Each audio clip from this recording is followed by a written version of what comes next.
exercez le pouvoir en Centrafrique et vous êtes le dernier Premier ministre du président Bozizé. Et en tant que tel, vous avez vu toute cette dynamique qui est arrivée avec la rébellion jusqu'à ce que, sur le modèle d'un accord pour l'apaisement, vous ayez cédé votre place de Premier ministre pour que la paix puisse revenir.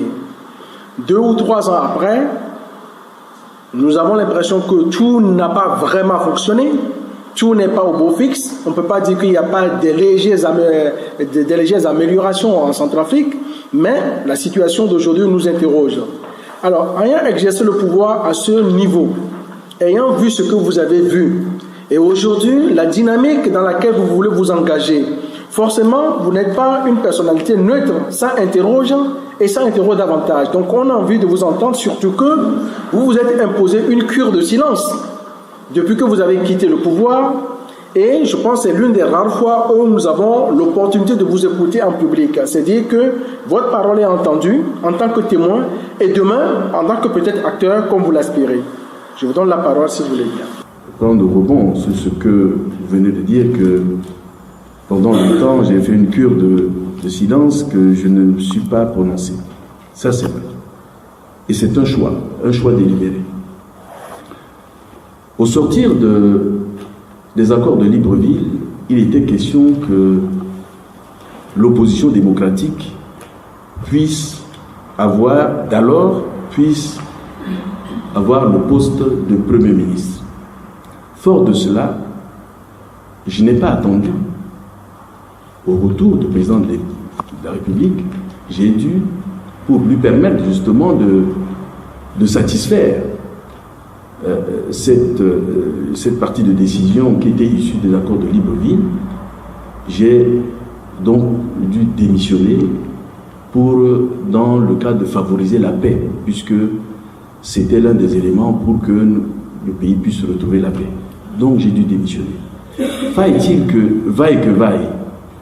que je me mette systématiquement à porter des propos critiques sur les autres. Je pense que de mon point de vue, de mon humble avis, c'est de laisser pas de faire confiance, mais laisser le temps aux autres compatriotes aussi de faire leur responsabilité. Ce sont des Centrafricains.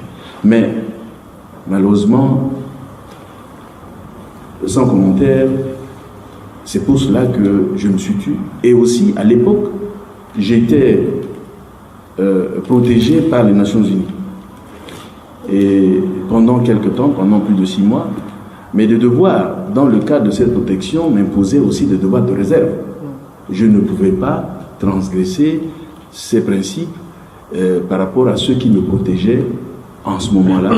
Et prendre la parole de manière intempestive devrait gêner cela, et aussi par ces principes que je venais.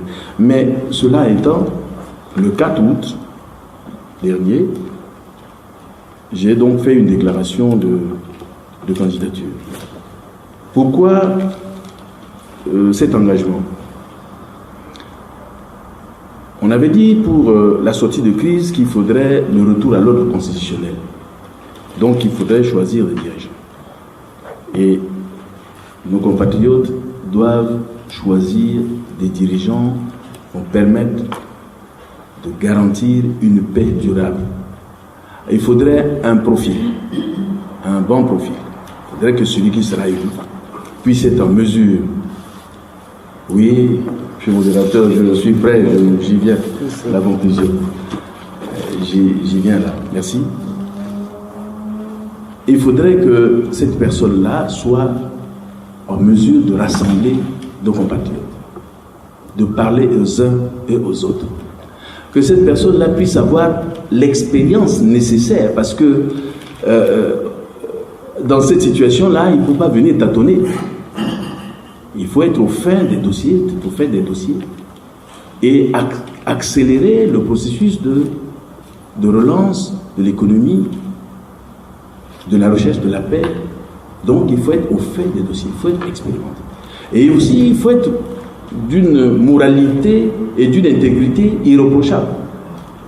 Ça, ce sont des éléments importants qui vont permettre de faire, parce que s'il faut régler ces mots que vous avez, que nous avons tous décrits, madame l'a aussi écrit ici, le clientélisme, le tribalisme, la corruption et tout ça, il faudrait quelqu'un qui soit d'une hauteur de vue sur ces questions-là.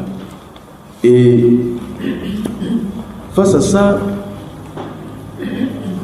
beaucoup de compatriotes, compte tenu des 5 années que j'ai dû passer, exercer comme Premier ministre, 5 années, c'est peu, mais dans l'échiquier centrafricain, c'est quand même une expérience importante à ce niveau de l'État.